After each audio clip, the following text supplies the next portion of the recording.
Welcome back to another episode of Inner Warmup. My name's Taylor Elise Morrison, founder of Inner Workout, and you, as always, are our expert guest. Thank you so much for being here. Before we jump into the interview, thought we could do a quick breathing exercise. For whatever reason, I felt like somewhat of a release could be really good, and this could be me being purely selfish.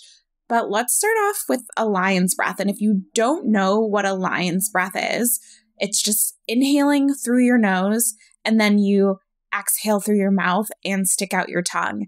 Highly encourage you to let it be loud, make whatever noise you need to. Go ahead and have yourself a release. Let's try it. So inhale.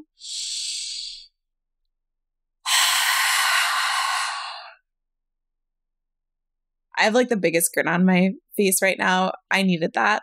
I'm going to do it again. Feel free to join me.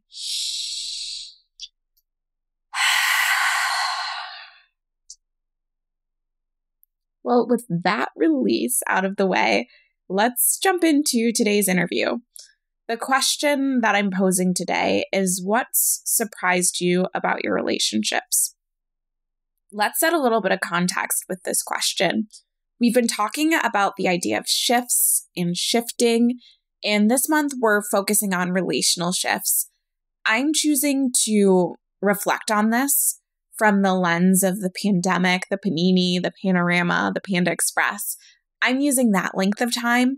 I know that the pandemic is not completely over. I was just listening to a news podcast this morning about how there's still breakouts happening.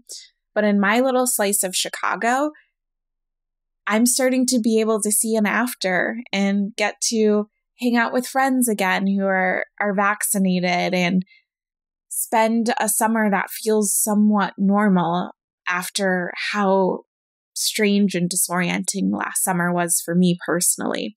So you can put any length of time, but that's the time that I'm personally using. And when I think about what's surprised me, I really see this container of the panini as an amplifier, really. We were going through so much. Like if I put myself, especially in this time last year, June of last year, as a Black woman and a business owner, oh man, that was a lot. Like I'm getting tears in my eyes thinking about it. That was a really, really trying time. And I only had so much energy, right? And after being on Zoom while also trying to process the pandemic and social unrest, it was heavy. And so it became really clear who the people in my life were that were energizing me, who I felt like I could go to for the hard conversations, the people who were supporting me and strengthening me and challenging me and pushing me when I needed to. And then who were the relationships that were draining, or just a lot of effort in a time where everything already felt so effortful. So the surprising part to me was to see that it was possible for relationships to get closer when I wasn't seeing a lot of people in person. And also it was surprising to see oh, I actually probably need to let go of this relationship, not because we had a falling out or anything, but just because it was time. And as I was in this, what's the word that I want to use? As I was in this time where on autopilot, essentially, it just became easy to keep seeing certain people in certain contexts and to assume that that was the way that it had to be. And the Panda Express gave time for it to be oh no, this person is still a lovely person, but we're going down different paths right now, and that's okay. And so it was surprising to see, okay, this person has now become one of my people that I'm going to do life with for the next phase of my life. And this person from a previous phase of my life, I'm actually letting go of. So that was surprising to see how things shook out.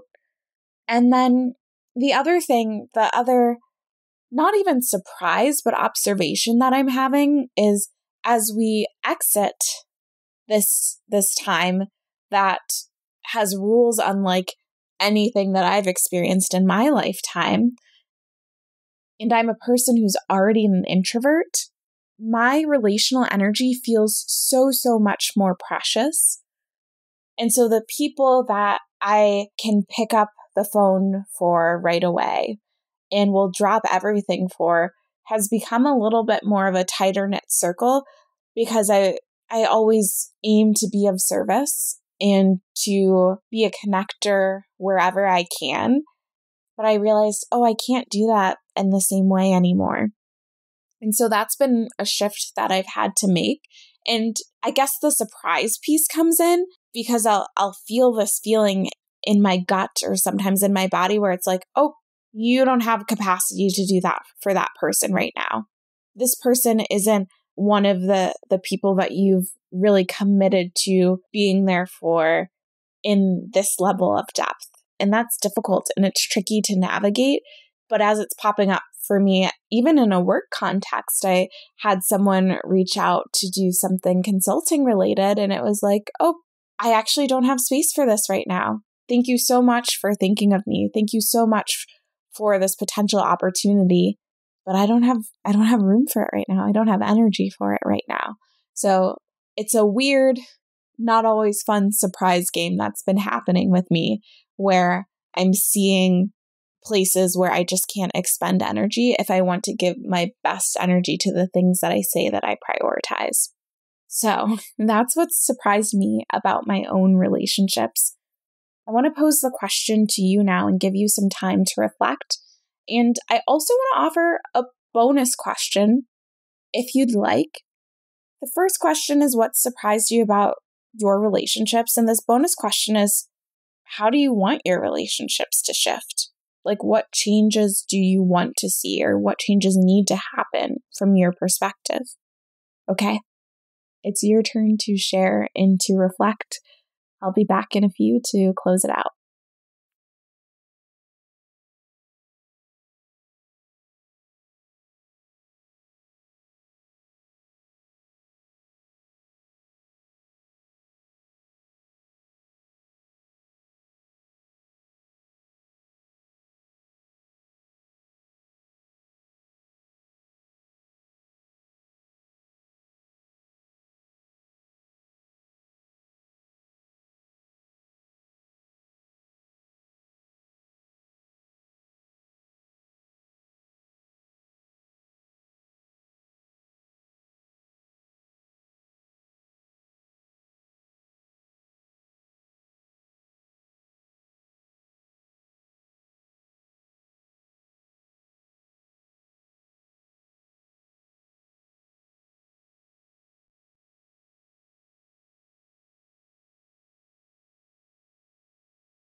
Thank you so much for sharing. I always appreciate your time and your expertise.